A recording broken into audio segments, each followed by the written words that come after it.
सुबाहु का संहार किया। बोले उतनी देर में भैया लक्ष्मण ने अनेक राक्षसों के समूह को ही समाप्त कर दिया। और यहां पर एक रात्रि विश्राम किया है। सब देवता निश्चिंत हुए, जय जयकार की है प्रभु की। और उसके बाद में सवेरे सवेरे दूत आए हैं श्री जनकपुर धाम से पत्रिका लेकर के। पत्रिका मिली है महाराज विश्वामित्र जी को। तो राम जी से कहा है विश्वामित्र जी ने कि आप भी हमारे साथ श्री जनकपुर धाम चलो। और भगवान भी बड़े मगन हुए, क्योंकि भगवान तो भक्ति के नाते ही जाते हैं। मन ही मन प्रसन्न हुए कि भले ही विश्वामित्र जी के द्वारा पत्रिका मिली हो। आहा, कितना सुंदर भाव कि प्रभु प्रकट होकर के आए हैं, भगवान हैं। और जनकपुर में सब भक्त हैं। तो भक्त और भगवान सीधे नहीं मिल पाते। किसी वीआईपी से मिलना हो तो बीच में कोई रहता मध्यस्थता के लिए कि भाई हम मिला देंगे, अरे आप थोड़ा कह देना तो जल्दी वहां तक पहुंच जाएंगे। तो भक्त और भगवान को मिलाने के बीच में यह संत सेतु का काम करते हैं। यह संत भक्त और भगवान को मिलाते हैं। बुलाया तो था संत को, विश्वामित्र जी को, लेकिन विश्वामित्र जी बोले हमारे जाने से क्या होगा, एक काम करो प्रभु आप साथ चलो। क्यों? बोले संत का तो यही कार्य होना चाहिए। संत को जहां जहां बुलाया जाता है, क्यों? क्योंकि वह हमको भगवान से जोड़े। और हम लोग जो इस स्वरूप में होते वो अपने मन में अभिमान से भर जाते कि हम विशेष तब बुलाया गया। लेकिन हमारा कार्य यह होना चाहिए कि हम सबको भगवान से जोड़ें और स्वयं भी जुड़ें। और यहाँ पर भेजा है महाराज, तो प्रभु श्री राम ने भी स्वीकार किया है। हम लोग भी जनकपुर की यात्रा करें, भगवान सबका उद्धार करते हुए चले हैं। तो हम भी जल्दी जल्दी श्री जनकपुर धाम में पहुँचें, जहाँ प्रभु की प्रतीक्षा में बैठे हुए हैं इतने भक्त। श्री तुलसीदास जी महाराज लिख रहे हैं, भज दशरथ नंदन जनक लली, भज दशरथ नंदन जनक लली, जनक लली भज जनक लली, जनक लली भज जनक लली, भज दशरथ नंदन जनक लली, भज दशरथ नंदन जनक लली। राजा दशरथ घर राम जी भये हैं, राजा दशरथ घर राम जी भये हैं, राजा दशरथ घर राम जी भये हैं, राजा दशरथ घर राम जी भये हैं, राजा जनक घर राजा जनक घर भई है लली, भज दशरथ नंदन जनक लली, भज दशरथ नंदन जनक लली।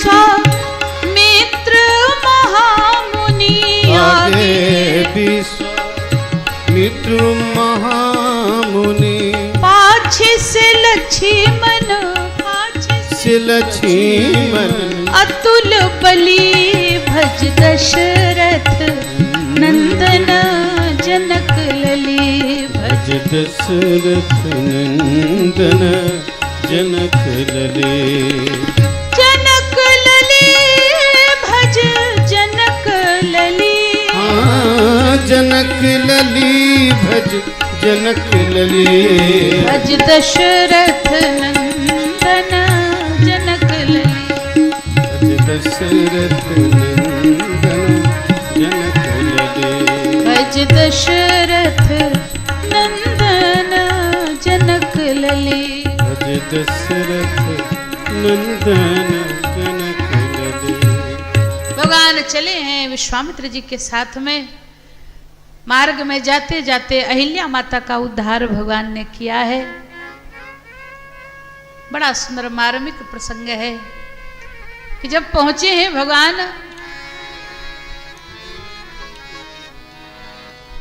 विश्वामित्र जी के साथ में, और ऐसा आश्रम है अहिल्या माता का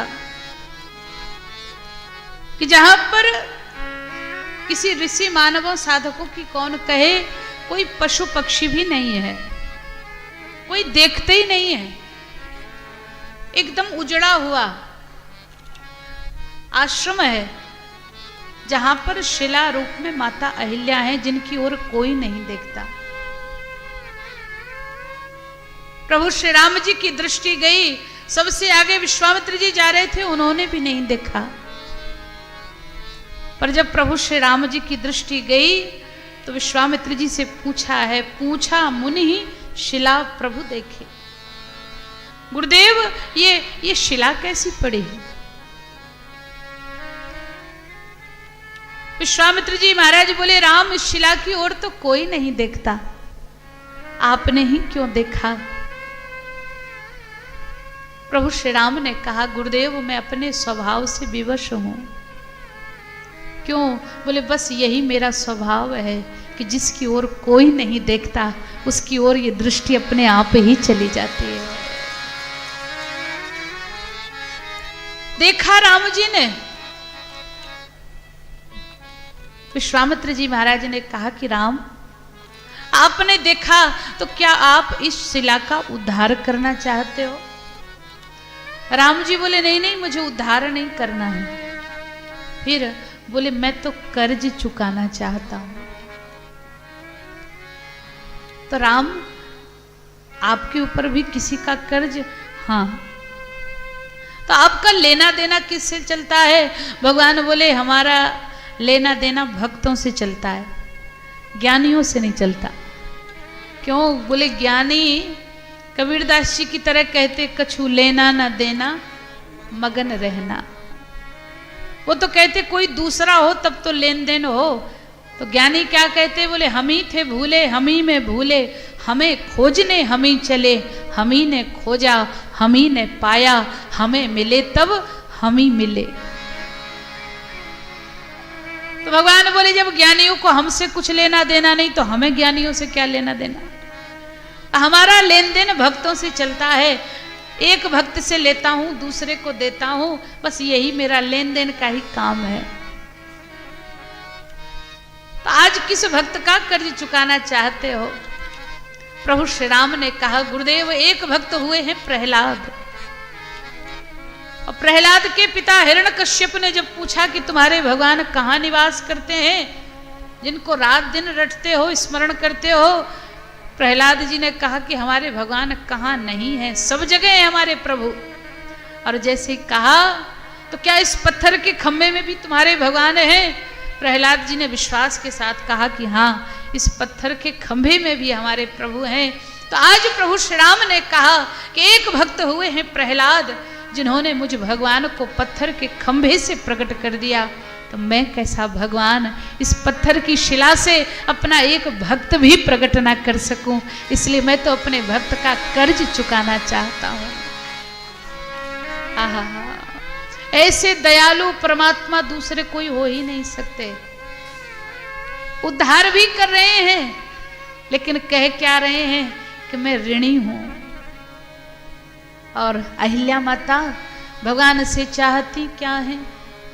बोले गौतम नारी श्राप बस, उपल देह धरि धीर, चरण कमल रज चाहती,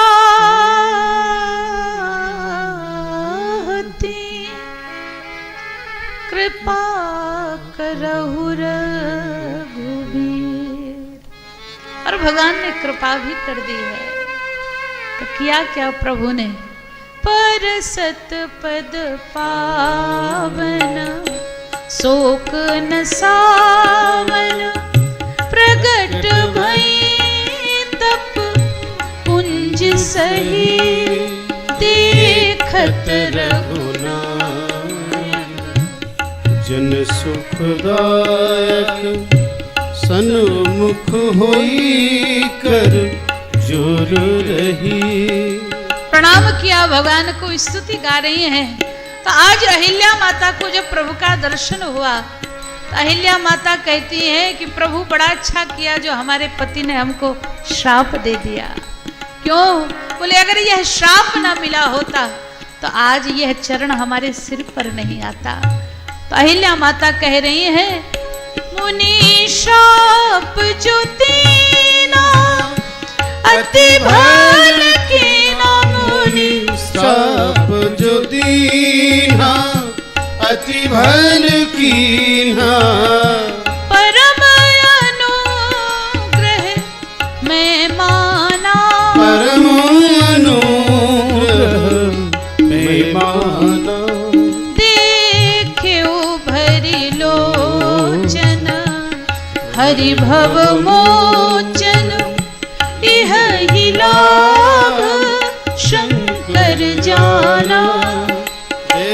क्यों भरे लोचन हरि भव मोचन इह लाभ शंकर जाना। पर सत पद पावन शोक न सावन प्रगट भई तप पुंज सही। पर सत पद पावन शोक न सावन, शोक न सावन, शोक न सावन। यहाँ पर भगवान अहिल्या माता का उद्धार करते हैं। तो गति प्रदान की अहिल्या माता आनंदित होते हुए अपने पति के लोक को गई हैं। तो और कोई किसी के ऊपर उपकार करता, उद्धार करता, अभिमान से भर जाता कि देखो हम कितने विशेष, मैंने इसके लिए इतना किया। लेकिन भगवान उद्धार करने के बाद प्रसन्न तो नहीं हुए, उदास हो गए। और उदास क्यों हुए? भगवान सोच रहे हैं कि बताओ ऋषि पत्नी को चरण का स्पर्श कराना पड़ा, मुझसे अपराध हो गया। और जब अपराध बोध हो तो कहाँ जाते हैं हम लोग? बोले अगर कोई अपराध हो जाए, बोले गंगा जी में स्नान करो, सारे अपराध धुल जाते हैं। तो भगवान भी गए हैं, हर्षित होते हुए नहीं, चले राम लक्ष्मण मुनि संगा। चले हैं भगवान, पहुंच गए जहां जग पावनी गंगा। गंगा जी के तट पर पहुंचे भगवान। तब प्रभु ऋषि समेत नहाए, विविध दान महितेवन पाए। ब्राह्मणों को दान दिया, स्नान कर लिया भगवान ने। और वहां से जब भगवान चले तो अभी तो ऐसे गए थे चले राम, लेकिन जब स्नान कर लिया, ब्राह्मणों को दान दे दिया, भगवान ने सोचा अब ये ठीक रहा। और वहां से जैसे चले भगवान तो श्री तुलसीदास जी कह रहे हैं कि अब उदास नहीं जा रहे भगवान, फिर से प्रसन्नता आ गई। हरसि चले मुनि वृंद सहाया, हरसि चले मुनि वृंद सहाया। बेगी विदेह नगर नियराया, बेगी विदेह